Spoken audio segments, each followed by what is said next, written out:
বিডিল্যান্ড calculate একটি apps নয়, এই অ্যাপসের মাধ্যমে আপনি কিন্তু আপনার জমির ফুট বের করে সেই জমিটি হিসাব করতে পারবেন।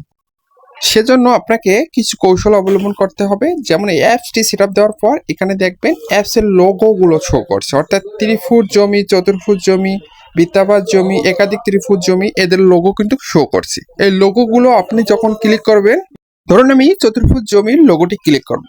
লোগোটি ক্লিক করার পরে আমার সামনে কিন্তু এরকম একটি ইন্টারফেস শো করছে, অর্থাৎ এখানে 2টি দৈর্ঘ্য ও 2টি প্রস্থ দিন লেখা আছে। অর্থাৎ আমার জমিটি চতুর্ভুজের 4টা কিন্তু বাহু থাকে, 4টা বাহুর 2 বাহুর দৈর্ঘ্য আমি দিলাম 33.6 ফুট এবং 33.2 ফুট।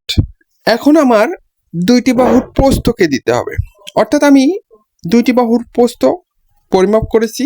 এখন এখানে 2টি বাহুর প্রস্থ আমি দিব, এক বাহু 25 দিলাম আর অন্য আরেক বাহু আমি এখানে 24.6 ফুট দিলাম।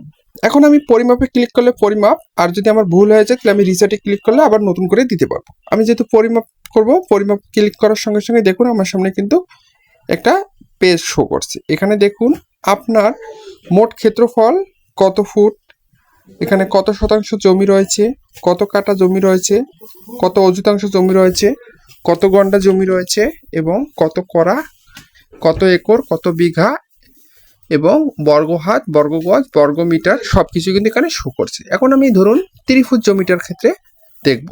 30 ফুট জমির কিন্তু 3টা বাহু হয়। আমি 3টে বাহুর দৈর্ঘ্যগুলো মেপে নিব। 3টা বাহুর দৈর্ঘ্য আমি ধরতেকালে মেপে নিয়েছি। এক বাহুর দৈর্ঘ্য দিচ্ছি 20, 30 আর অন্য বাহুর দৈর্ঘ্য দিচ্ছি 40 ফুট, অর্থাৎ 3 বাহুর 3টা দৈর্ঘ্য দিচ্ছি। এখন আমাকে পরিমাপে ক্লিক করতে হবে। পরিমাপে ক্লিক করার সঙ্গে সঙ্গে দেখুন আমার সামনে কিন্তু ওই পেজটি চলে যাচ্ছে, ওই একই সিস্টেম। এখানে শতাংশ, ফুট, বর্গফুট সব দেখতে পারবেন আপনি। তারপরে বৃত্তাবাস, একাধিক ত্রিভুজ। বৃত্তাবাসের ক্ষেত্রে হচ্ছে বড় অক্ষ, ছোট অক্ষ। এখানে কিন্তু 2টা বাহু দিলেই আপনি পরিমাপে ক্লিক করার সঙ্গে সঙ্গেই আপনি দেখতে পারবেন আপনার এখানে কত শতাংশ জমি রয়েছে। এটা কিন্তু খুব ইজি একটি অ্যাপস। যেমন ধরুন বড় অক্ষ 50 দিলাম, আমি ছোট অক্ষ দিলাম 80। এখন পরিমাপে ক্লিক করার সঙ্গে সঙ্গে আমার সামনে দেখুন পেজটি চলে এসেছে। এখানে জমি রয়েছে 721 শতাংশ।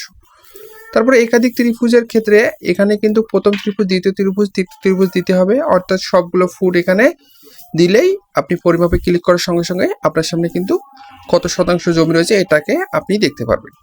তারপরে আপনি এই অ্যাপসটির মাধ্যমে কর্ণ নির্ণয় করতে পারবেন। এখানে 4 বাহুর দৈর্ঘ্য দেওয়ার পর আপনাকে কর্ণ কত আছে সেটা কিন্তু এটা অ্যাপসটি দেখায় দিবে।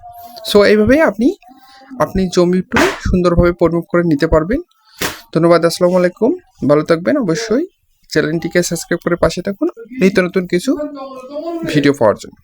আসসালামু আলাইকুম ওয়া রাহমাতুল্লাহি ওয়া বারাকাতুহু।